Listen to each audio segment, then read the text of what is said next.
Petugas tim khusus pimpinan Wakil Direktur Ditres Narkoba Polda Sumsel AKBP Harisandi berhasil tangkap 2 sindikat kurir sabu-sabu di Kota Palembang. Ada 6 tersangka dari 2 laporan polisi yang berbeda, di mana dari pengungkapan ini pihaknya berhasil mengamankan total 3.158 gram sabu-sabu dan 4.010 butir pil ekstasi. Sindikat kurir sabu-sabu yang pertama ditangkap yakni Andi alias Longat, Deden, Setiawan, dan Andrean.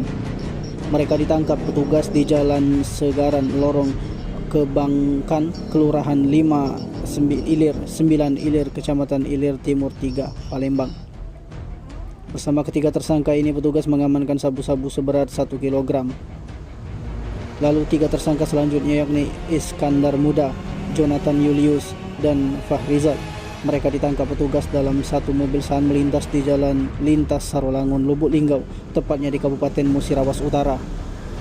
Dari ketiga tersangka ini diamankan sabu-sabu seberat 2.108 gram dan pil ekstasi sebanyak 4.010 butir. Atas perbuatannya, ke-6 tersangka ini dikenakan melanggar Primer Pasal 114 Ayat 2 JO, Pasal 132 Ayat 1 Subsidiar, Pasal 112 Ayat 2 JO, Pasal 132 Ayat 1 dengan Undang-Undang RI Nomor 35 Tahun 2009 tentang narkotika yang ancaman hukumannya pidana mati atau pidana seumur hidup.